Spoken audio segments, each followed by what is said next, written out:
네, 우리 하나님 말씀은 이사야 40장 31절 말씀입니다. 이사야 40장 31절 말씀.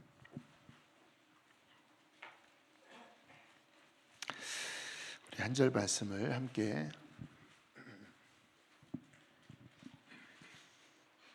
읽겠습니다. 시작. 오직 여호와를 앙망하는 자는 새 힘을 얻으리니 독수리가 날개치며 올라감 같을 것이요 다른 막질하여도 곤비하지 아니하겠고 걸어가도 피곤하지 아니하리로다. 아멘.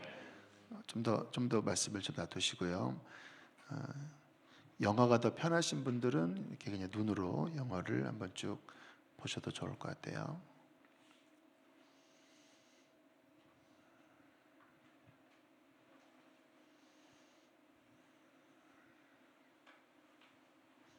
네. 저는 개척교회를 2번 섬겨봤어요. 그러니까 개척을 해봤습니다. 2001년에 한번 했었고 10년 뒤인 2011년도에 개척해서 이제 지금 9년 차 들어가고 있는데요. 2001년도 안성이라고 경기도 안성이라고 하는 곳에서 개척교회를 한지 한 2년쯤 지났을 때 번아웃이 찾아왔습니다. 탈진이라고 하지요. 진짜 저는 이제 처음 번아웃을 경험했는데 힘이 하나도 없더라고요. 이 내면에 힘이 없더라고요. 그리고 자꾸 입에서 힘들다, 너무 힘들다. 정말 다 타버리고 이 재만 남은 더 이상 불탈 것이 없이 그냥 다 타버리고 재만 남은 그러한 고갈 상태에 제가 한동안 힘겨워했던 적이 있어요. 아마 생각해보면 제 인생의 힘든 경험들 중에 내면적으로는 가장 힘든 그런 시간이었던 것 같아요. 저는 이제 그 시간이 하도 제게 힘들었기 때문에 그때를 자꾸 분석을 제가 해요. 왜 내가 하나님을 믿는 목사임에도 불구하고 왜 탈진이 찾아왔을까? 생각해 보니까 몇 가지 이유가 있었습니다. 아마 이 가운데도 그런 그 번아웃을 경험하신 분들 또 뭐 지금 번아웃까지는 아니지만 왠지 좀 내 삶이 힘들다 하시는 분들은 아마 제가 이야기하는 한 3가지 정도 그 우리의 힘을 빠지게 하는 그 원인들을 함께 좀 생각을 해봤으면 좋겠는데, 저 같은 경우에는 당시 개척교회에 사람이 많지는 않았어요. 학생들과 어른들 해서 한 40명, 50명 정도 모이는 상황이었는데 사람이 적게 모이든 많이 모이든 사람이 모인 곳에는 언제나 문제가 있더라고요. 그리고 특히 개척교회는 저는 십자가교회는 좀 다를 것 같긴 한데요. 개척교회는 어려운 분들이 좀 많이 와요. 또 제가 목회했던 그 지역이 조금 쉽지 않은 지역이었는데 가정적으로 이렇게 이혼하고 또 이혼은 안 했을지라도 부부 관계가 좋지 않고 또 경제적으로 큰 위기 속에 있는 그러한 사람들이 교회에 많이 왔어요. 그래서 저에게 그 당시 제가 이제 전도사 그리고 이제 목사 안수 받은 그런 시기였는데 교인들이 저에게 와서 이렇게 상담을 요청을 합니다. 다 힘든 이야기들이에요. 근데 저로서는 들어주기는 해도 어떻게 해결할 길이 없습니다. 고질적인 부부싸움, 남편의 이 알코올 중독, 폭력, 또 사업이 망해서 이제 끝나게 됐습니다. 그런 이야기들을 30대 초반에 전도사 또 갓 목사 안수 받은 제가 뭐 어떻게 해결할 수 있겠습니까? 계속 그러한 이야기들을 제가 듣다 제가 나중에 살펴보니까 이 정서적인 데미지를 계속 입었던 거더라고요. 이야기를 들으면서 어떡하지요? 해결할 길은 없고, 또 전화 와서 또 달려가면 또 이런저런 문제 이야기하면 어떻게 하죠? 또 이렇게 교인들끼리 이렇게 싸웠습니다. 또 막 그 싸우는 이야기 들어보면 어떻게 막 그런 이야기들을 계속 듣다가 이 가랑비에 옷 젖는다고, 이게 복싱 경기 보면 이게 잽이 별것 아닌 것 같지만 그 잽을 계속 맞으면 이게 데미지를 입거든요. 그래서 나중에는 이렇게 카운터 펀치를 맞고 쓰러지지만 실은 그 전에 계속 잽을 맞아서 이게 누적된 거예요. 그런 상황이었습니다. 계속 그 사람들의 어려운 이야기들을 들으면서 저도 모르는 사이에 저의 정서가, 저의 이모션이 계속 데미지를 입다가 어느 순간에 확 주저앉아 버린 거예요. 번아웃이 돼 버린 거예요. 그러니까 힘이 하나도 없고, 뭐 기도하려고 하면요 그냥 고개가 푹 꺼지고 못 일어나겠는 거예요. 설교 시간에 자꾸 제가 사람들한테 너무 힘들어요. 그러니까 교인들이 저를 걱정하더라고요. 목회자가 양들을 걱정해야 되는데 양들이 목회자를 걱정하고, 제가 너무 힘들어서 식당에서 좀 기도 좀 해주세요 하니까 교인들이 와서 이제 제 몸에 손을 놓고 기도를 해주셨는데 막 울었습니다. 너무 힘드니까. 이 가운데에도 인생은 아무튼 문제 속에 살아가요. 크고 작은 문제 속에, 뭐 경제적으로 잘 살아도 어떤 책에 보니까 그런 내용이 있더라고요. 미국에서 아주 잘 사는 성공한 사람의 집에 가서 그 사람과 토크쇼를 하는 그런 프로그램인데, 그 프로그램에 나오는 아주 그 미국의 아주 최대의 부자들의 이야기를 들어보니까 문제없는 가정이 없더래요. 그리고 그의 가족 중에 우울증, 또 자살, 이러한 어려움들이 있는 것을 보면서 이게 부자라고 해서 문제가 없는 게 아니구나. 그러니까 다 부자는 부자대로, 또 가난하면 가난한 대로, 아이가 있으면 있는 대로, 또 아이가 없으면 없는 대로, 교회가 크면 큰 대로, 작으면 작은 대로, 사업을 하면 하는 대로, 그냥 샐러리맨으로 직장생활 하면 하는 대로 모든 것에 문제가 있는데, 그 문제가 내 이 마음, 나의 이 정서에 계속적인 이 충격을 줘서 이것이 감당이 안 되는 어느 딱 때가 오면 속에서 무너져 버리는 거예요. 마치 이렇게 댐이 우르르르 무너지듯이 이 속에서 탁 꺾이는 순간 이게 마음의 병이 찾아오는 거예요. 저는 제일 힘든 병이 우울증이라고 생각해요. 마음이 감옥이에요. 마음이 감옥.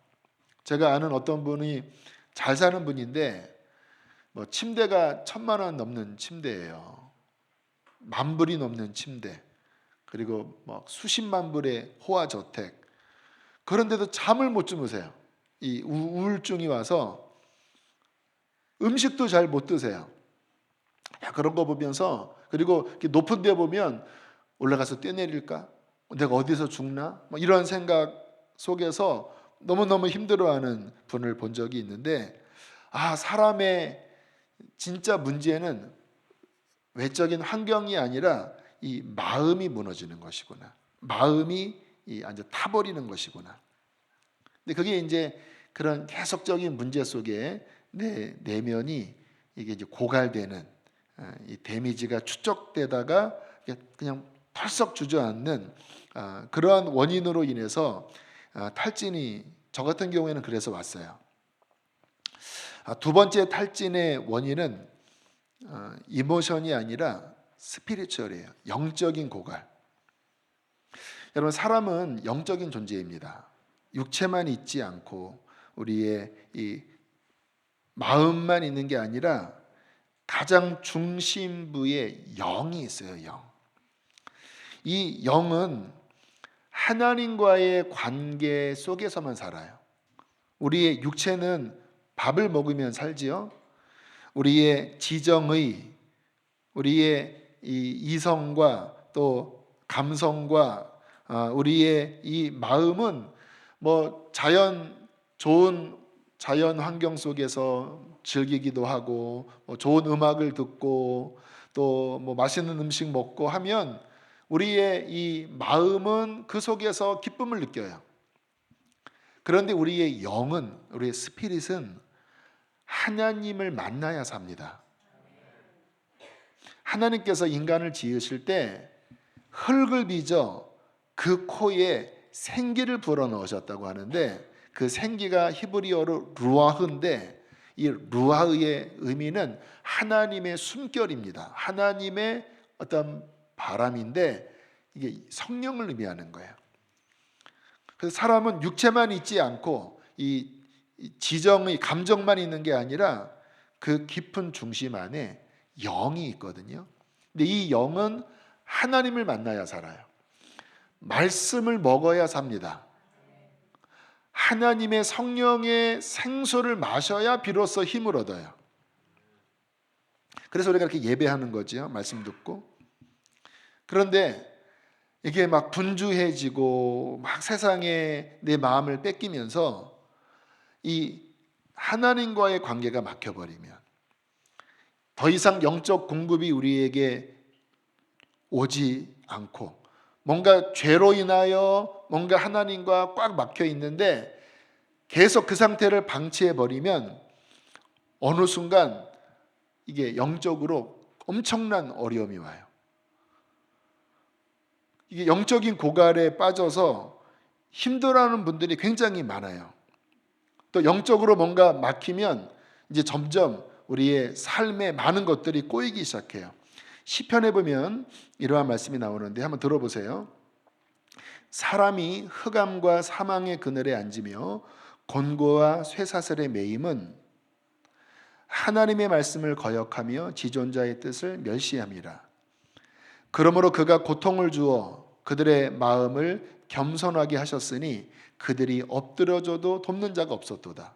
그러니까 죄로 말미암아 하나님과 관계가 막히면서 흑암과 사망의 그늘에 앉게 되고 곤고와 쇠사슬에 매이게 된다라고 시편 기자가 그렇게 탄식을 하고 있어요.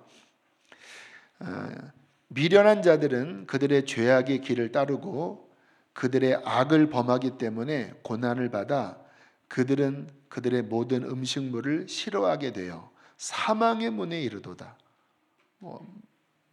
음식도 싫고 그리고 사는 것이 싫은데 이게 왜 그렇게 되었냐면 죄악의 길을 따르고 하나님과의 관계가 막힌 가운데 영적으로 병들었기 때문에 육체도 병들고 그의 삶이 죽음의 근처까지 갔다고 말씀을 하는 거예요. 이에 그들이 그들의 고통 때문에 여호와께 부르짖음에 그가 그들의 고통에서 그들을 구원하시되 그가 그의 말씀을 보내어 그들을 고치시고 위험한 지경에서 건지시는도다.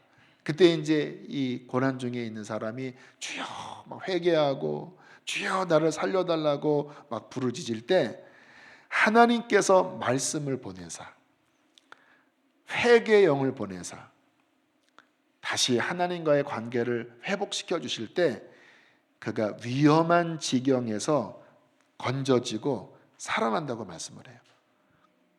그래서 영적으로 막히면 다 막히는 거예요. 영적인 고갈로 인해서 탈진이 찾아오는 경우가 두 번째 경우고요. 자, 세 번째는요.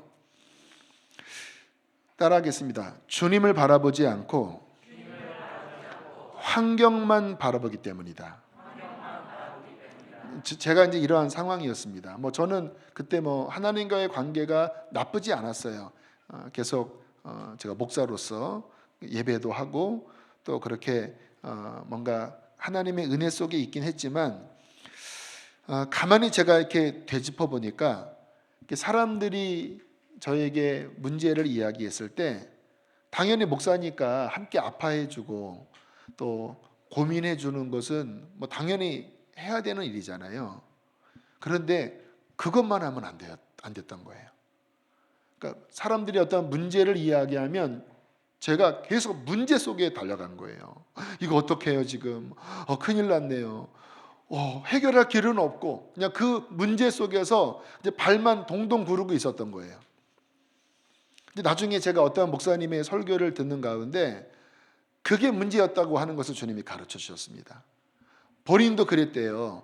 막 교인들의 문제에 대한 이야기를 들으면 계속 문제에 달려갔는데 해결이 안 되더래요. 그러면서 그 목사님이 하시는 말씀이 우리는 문제를 향하여 달려가는 자가 아니라 예수께로 달려가야 한다. 그러니까 그렇다고 그 이야기를 우리가 뭐 사람들 문제를 벗어날 수 없잖아. 이 땅에 살아가다 보면 어떻게 문제에서 벗어납니까? 그런데 그 문제가 종착점이 되면 안 되는 거예요. 그 문제를 들었을 때 다시 눈을 돌려 예수 그리스도를 바라보고 그분께 달려가서 그분께 짐을 맡게 되거든요. 왜냐하면 우리는 문제를 해결할 힘이 없는 자예요. 그렇잖아요. 우리의 힘이라고 하는 게 성경에는 뭐라고 말씀하냐면 우리의 생명이 호흡에 달려 있다. 호흡에. 그 수를 그 가치를 둘 게 뭐냐. 요거 콕 맞고 3분만 이렇게 있으면요 그냥 의식을 잃고 5분 지나면 죽어요. 안 믿으세요? 해볼까요 한번? 사람이 고작 숨 요거예요. 숨 요거. 그리고 우리의 이 존재는 흙에서 지어진 거예요. 흙, 먼지에서 모아진 거예요. 뭐 사람이 대단한 것 같지만 안 대단합니다. 그냥 여기서 꼬꾸라져도요 이마 깨지고 잘못 뭐 이 안에 문제 생기면요 죽기까지 해요. 여기서 꼬꾸라져도 죽을 수 있는 게 인간이에요. 그러니까 우리가 뭐를 제대로 할 수 있는 게 있겠습니까? 그러니까 우리는 이 성경적인 창조의 원리는요 물론 인간이 능력도 있고 또 뭐 대단한 면도 있지요. 그러나 성경적인 인간 창조는 이겁니다. 흙에서 지어졌지만 하나님 안에 거할 때 하나님과 함께할 때 그는 세상을 이길 수 있는 거예요. 그래서 신앙의 원리는 뭐냐면 나의 힘으로 살아가는 것이 아니라 주님의 힘으로 살아가는 거예요. 어떤 사람은 그거 너무 의존적이지 않습니까? 아니에요. 하나님을 의존하는 사람은 세상에서 가장 강한 자입니다. 왜냐하면 그의 근본, 파운데이션이 나가 아니라 하나님이기 때문에. 근데 많은 사람들, 저를 포함해서 많은 사람들이 그 자신의 주제를 모르고 계속 문제를 향하여 달려가는 거예요.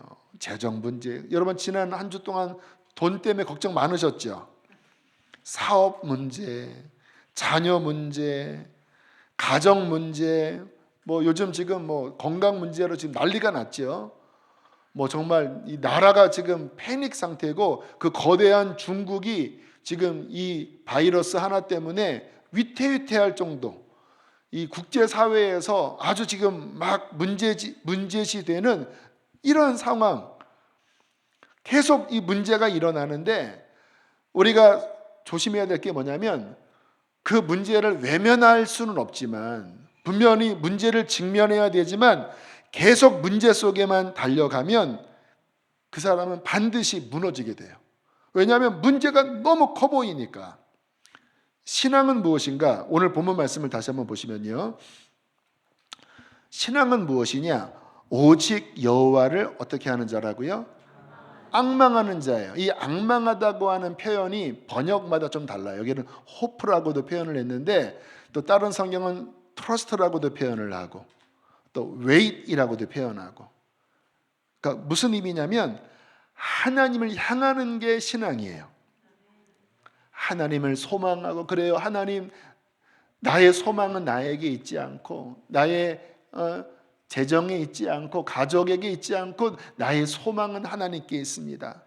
나는 나를 기대하는 게 아니라 하나님을 기대합니다. 하나님을 신뢰합니다. 주여, 내 마음의 뿌리는 하나님께 가 있습니다. 이게 신앙이라는 거예요. 근데 뭐라고 말씀하냐면 그때 새 힘을 얻는다라는 거예요. 그렇게 주님을 소망하고 주님을 기다리고 주님을 신뢰하고 주님을 나의 힘이라고 그렇게 고백할 때 그때 새 힘을 얻는다고 말씀을 하세요. 불신앙은 뭐냐면 나 자신을 바라보는 거예요. 그 힘도 없는 나 자신. 그리고 인간을 의지하는 것. 근데 그 순간 그는 반드시 무너지게 되어 있습니다. 성경을 보면 그와 같은 그 예증들이 많이 나오는데요. 제가 첫날인가요? 그 바다에 대한 이야기를 했을 거예요. 성경에서 이 바다는 세상을 의미한다고. 그리고 예수님께서 바다 위를 걸어오시는 것은 그냥 단순히 기적을 행하신 게 아니라 내가 이 세상을 다스리는 자다. 나는 세상에 빠지는 자가 아니라 세상을 발로 다스리는 자다. 그런 어떤 한 메시지가 들어있다고 말씀을 드렸죠. 예수님께서 그 바다 위를 이렇게 걸어오셨어요. 그러니까 베드로가 배 위에 있다가 주님께 뭐라고 말씀을 합니까? 만일 주시어든 나를 명하사 나도 당신처럼 바다 위를 걷게 해주십시오. 그러니까 주님께서 come, 와라. 그때 베드로가 참 대단하지요. 여러분, 예수님이 오라고 한다고 바다 위에 내리겠습니까? 근데 베드로는 믿음이 있었기 때문에 바다에 발을 딱 내딛었어요. 웬일입니까? 뜨는 거예요. 와, 한 발, 두 발, 와, 대단하잖아요. 그런데 그 다음에 무슨 말씀이 나오냐면 주님을 바라봤던 베드로가 갑자기 바람을 본 거예요.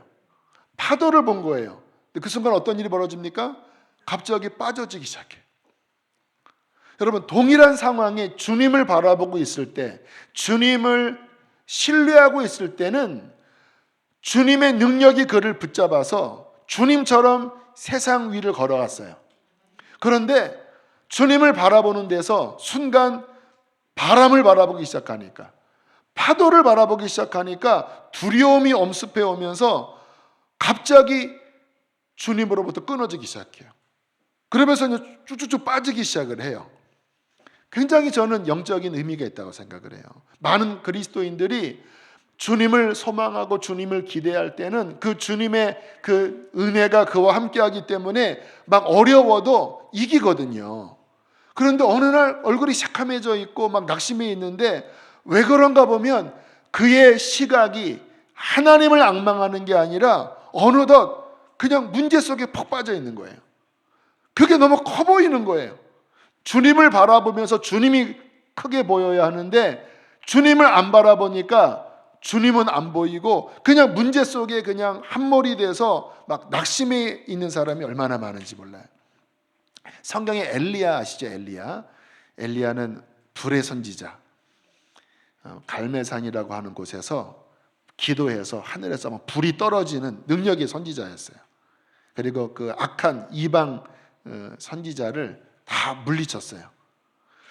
그 엄청난 엘리야가요, 다음 날 편지 한 통을 받습니다. 그 나라의 이세벨이라고 하는 아주 악독한 왕비가 엘리야에게 편지 한 통을 보냈어요. 너는 내일 이거다. 네가 만일 이거 아니면 나는 천벌을 받아도 마땅하다. 그러니까 무슨 말이냐면 반드시 널 죽일 거야. 근데 이게 진짜 죽이려고 했으면 왜 편지를 보냅니까? 그냥 와서 죽이지. 뭐냐면 협박하는 거였거든요. 근데 성경에 보니까 갑자기 엘리야가 이 형편을 보고 두려워하여 토끼기 시작했더라. 토낀다는 말이 뭔지 아세요? 도망가다 이렇게 토끼는 건데 옛날 그 여기 그 50대 이상은 다 아실 거예요.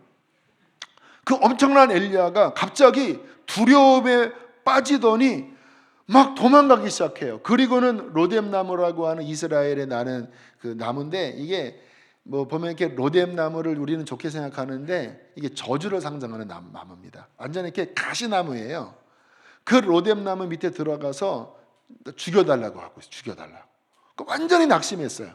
아니, 어저께만 해도 그 담대한 믿음으로 850명의 이방 선지자와 영적 전쟁을 벌여서 막 하늘에서 불이 떨어지게 하는 엄청난 사람이었는데 한순간에 그냥 따가 동그라졌어요. 근데 여기에 중요한 건 뭐냐면 그가 이 형편을 보고, 주님을 바라보던 믿음의 용사가 갑자기 형편을 바라보기 시작하니까 믿음이 탁 꺼져버린 거예요.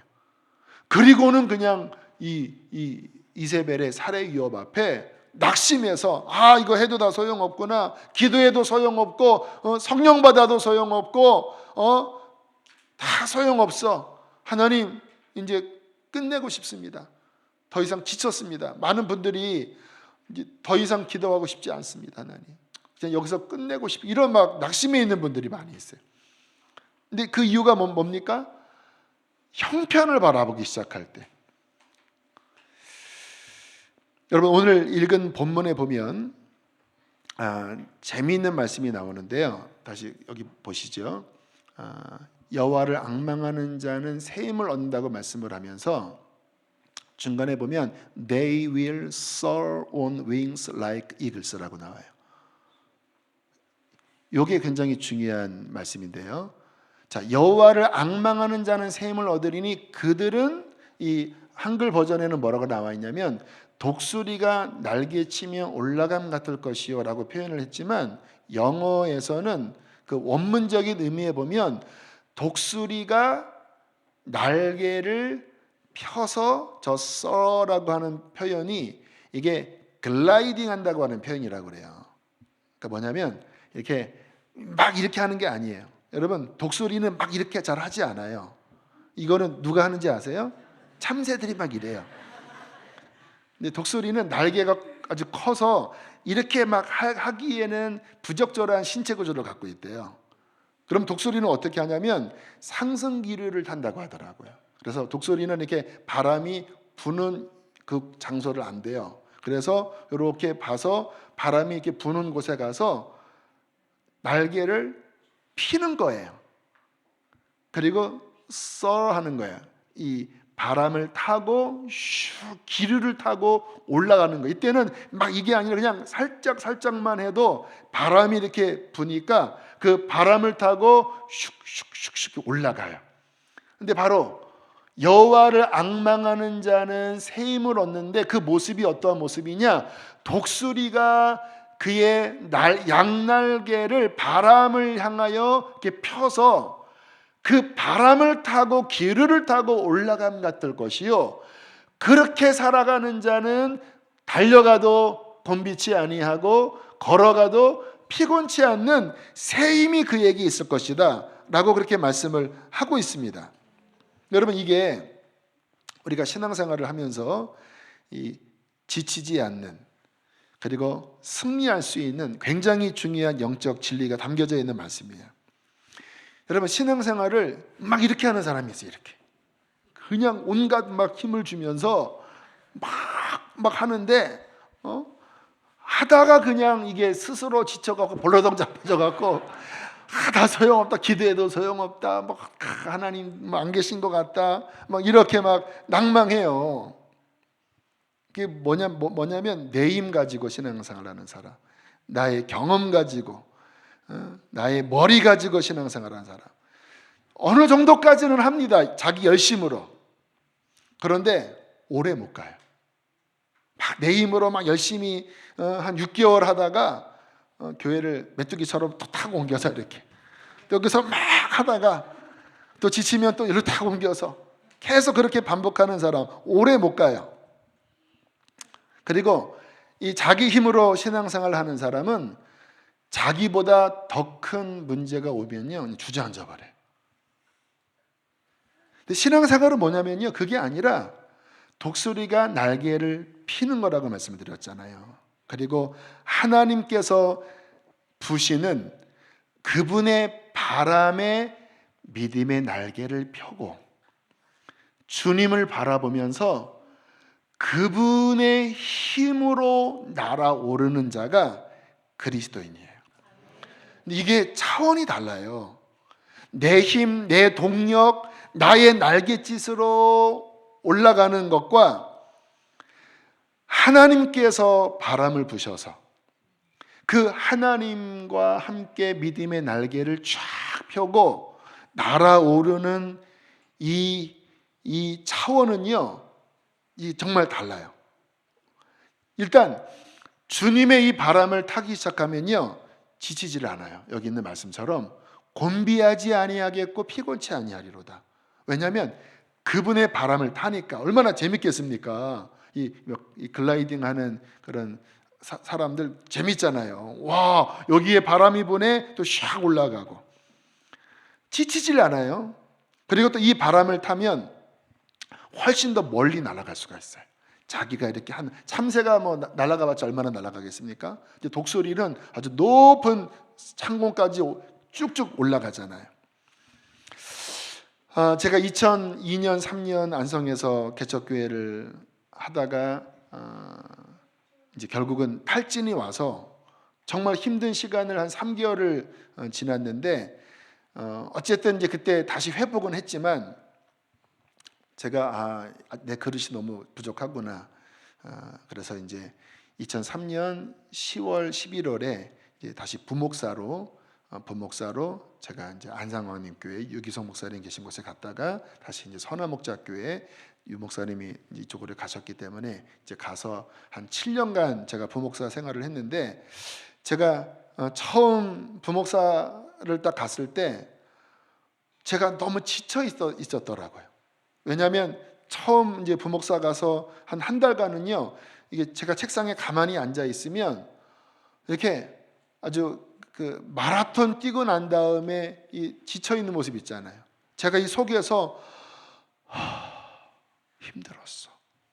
이러한 어떤 느낌을 한 달간 가지면서 내가 생각하는 것보다 내가 되게 지쳐 있었구나. 이제 그러다가 이제 회복은 됐긴 됐지만 제가 그 지친 느낌을 가질 때 어떠한 고민이 있었냐면 내가 또다시 개척을 할 수 있을까? 내가 또다시 단독 목회를 할 수 있을까? 두렵더라고요. 근데 7년이 지났을 때 이제 주님께서 개척에 대한 마음을 주셔서 다시 이제 시작을 할 때 두려움이 있었어요. 그때처럼 또 그러면 어떡하지? 그때 너무 힘들었는데. 그러면서 제 안에 가진 다짐이 뭐였냐면요, 절대로 내 속이 무너지지 않게 해야 되겠다. 그러니까 인간의 문제는 외부에 있지 않아요. 아무리 뭐 전쟁이 일어나고 뭐 전염병이 돌아도 이 내면이 강하면 이길 수 있어요. 그런데 환경이 별거 아닐지라도 여기서 무너지면 그 사람은 그냥 실패합니다. 그래서 제가 절대 내 속이 무너지지 않게 해야 되겠다. 그리고 두 번째, 문제에 빠지지 말자. 끊임없이 문제는 다가오겠지만 내가 그때처럼 문제의 늪에 빠져서 해결할 수도 없는 내 자신이 거기서 막 허우적대는 이 우는 범하지 말아야 되겠다. 그리고 세 번째가 뭐였냐면 그래, 성령의 바람을 타자. 나의 힘으로 하는 게 아니라 그래, 성령의 바람을 타자. 그때 이제 개척을 하기 전에 박보영 목사님 만났을 때 목사님이 저에게 해주셨던 어떤 격려의 말이, 본인이 미국 어느 교회를 탐방 갔더니 주차장에서부터 하나님의 임재를 느꼈다라는 거예요. 와, 이 교회 특별하구나. 와, 주차장에서부터 성령님이 함께 하시는 거예요. 예배당에 들어가 봤더니 막 성령의 바람이 막 운행을 하더래요. 그러면서 저에게 강 목사도 그렇게 성령이 운행하시는 교회를 세우면 좋겠다. 그렇게 해서 그래, 맞아. 내 힘이 아니라 성령의 은혜로 목회를 해야 되겠다. 이런 다짐을 했습니다. 그리고 지금 2011년 8월부터 해서 지금 8년 6개월이 지났습니다. 정확하게 8년 6개월.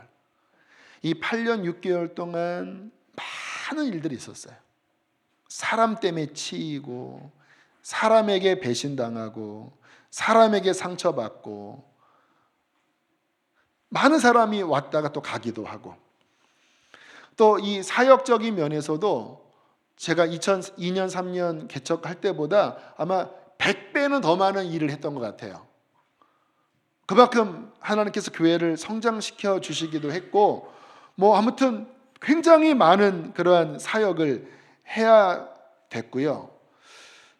더군다나 제가 2010년에 갑상선 암 수술을 했거든요. 그때 갑상선 암이 발견이 돼서 저는 이 갑상선이 없어요.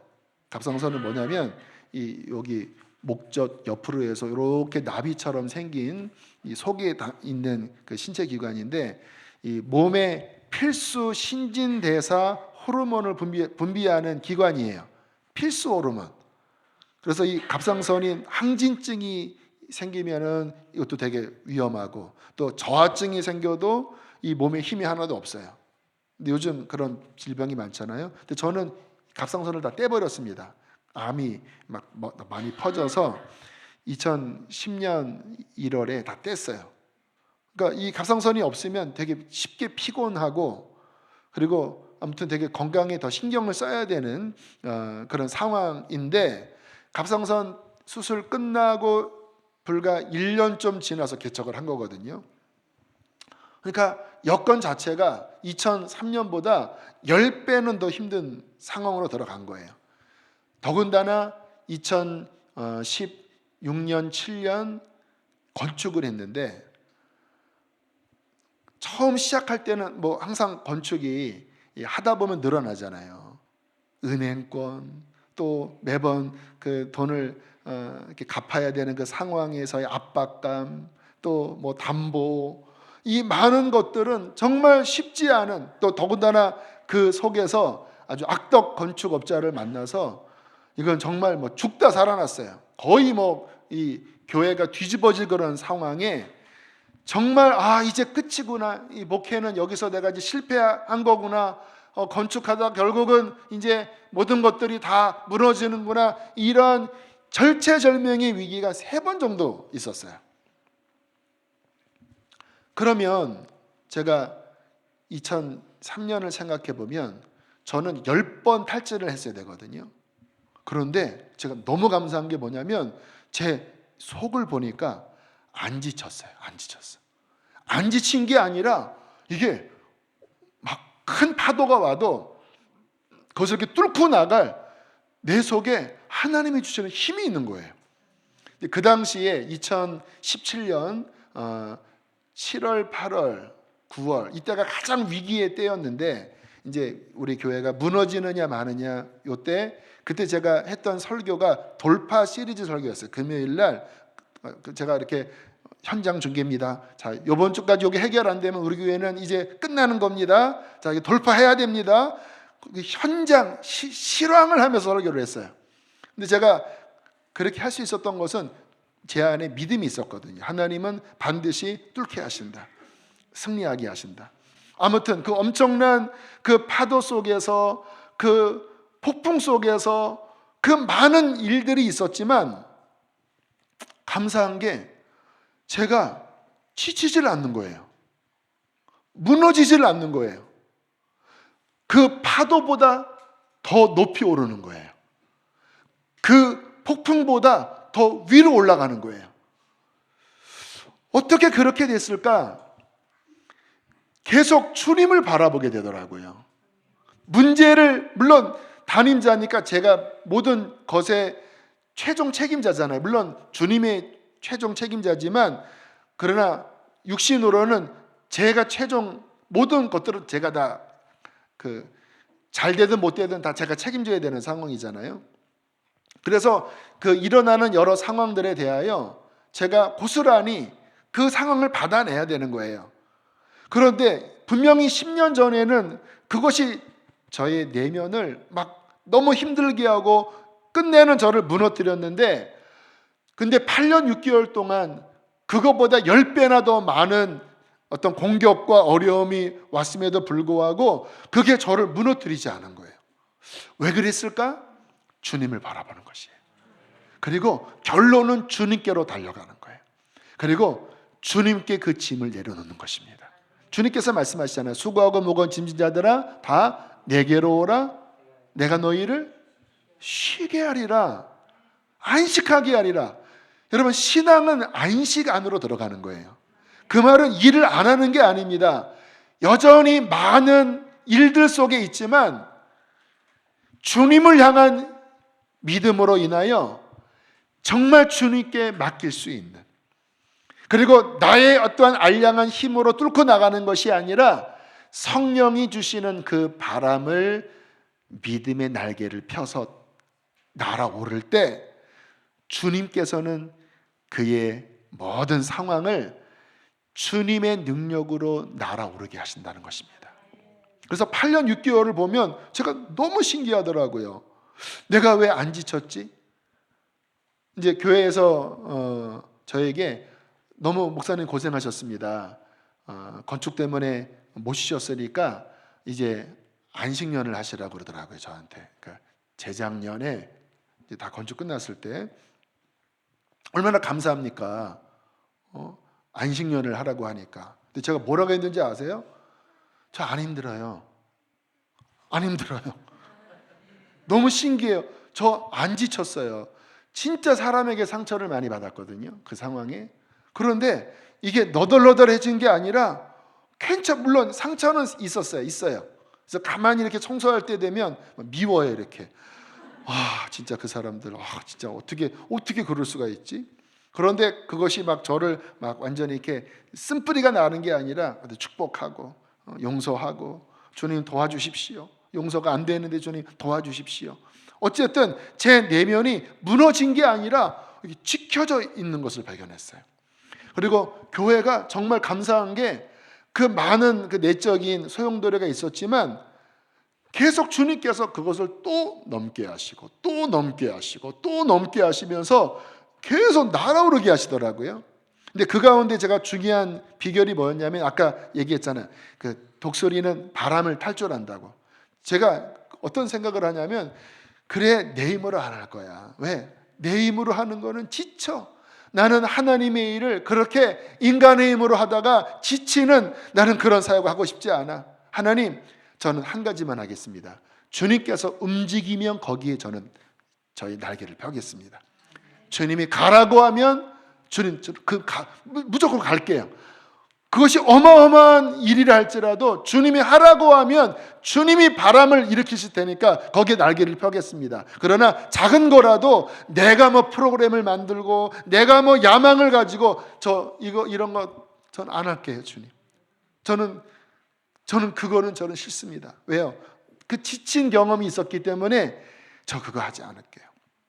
그리고는 저는 그냥 설교를 준비할 때든 또 어떤 목회의 계획을 세울 때든 뭐를 할 때든 그냥 하나만 바랐습니다. 하나님, 그 다음은 무엇입니까? 주님의 은혜로 여기까지 왔습니다. 다음은 뭐지요, 주님? 주님이 말씀하지 않으면, 주님이 바람을 일으키지 않으면 저는 아무것도 못해요. 주님의 교회 아닙니까? 주님, 그 다음은 뭐죠? 그러면 주님께서 이렇게 바람을 이렇게 싹 부세요. 일단 감동을 주세요. 선교다, 다음 세대다, 북한이다, 또 누구를 만나게 하세요. 그러면 저는 그냥 그 주님이 이시는 그 바람 거기에 이렇게 딱 저희 촉각을 이렇게 세우면서, 이게 주님의 바람인가? 그리고 주님께서 일으키시는 바람에 날개를 한번 펴봐요. 그럼 뭔가 훅 이렇게 올라와요. 한번 점검해요. 이게 또 인간의 생각일 수 있으니까 한번 빼봐요. 근데 계속 주님께서 여기야, 여기 사인을 주세요. 그러면 제가 딱 확실히 선포를 해버립니다. 우리 교회 다음 방향은 이것입니다. 성령님이 이것을 하라고 하십니다. 그리고 딱 선포하면 사람들이 이게 뭐지? 사람들이, 왜냐면 좀 갑자기 방향이 이렇게 확 틀어지니까 좀 당황해요. 근데 저는 확신이 있어요. 주님이 지금 이쪽으로 가라고 하시니까, 바람을 부시니까. 그럼 처음에는 긴가민가 하다가 2발, 3발 나가면요, 바람이 훅훅 불어요. 그러면 저는 이렇게 쫙 날개를 핍니다. 그러면 이렇게 보세요, 날아오르죠, 이렇게. 자, 갑시다. 그렇게 쭉 그 텀을 지나가면요, 사람들 안에 막 부흥이 일어나요. 영혼이 구원받고 막 열방에 대한 마음이 부어지고 막 하나님께서 주시는 생명을 누려요.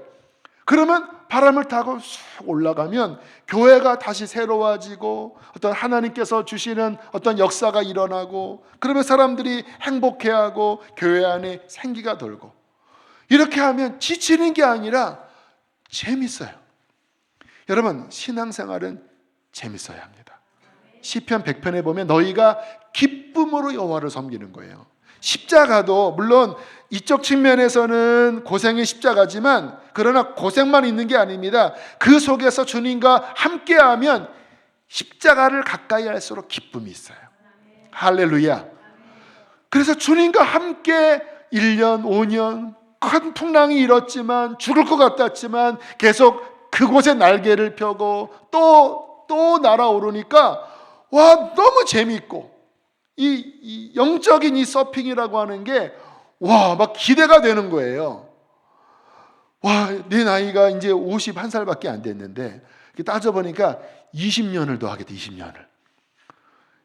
옛날 같았으면요, 이거 어떻게 내가 이거 은퇴까지 하나 할 텐데, 지금은 와, 주님 또 개척하라고 해도 저는 할 것 같아요. 근데 제 아내가 싫어해요. 아니에요. 싫어하지 않고 본인은 순종하겠다고 해요.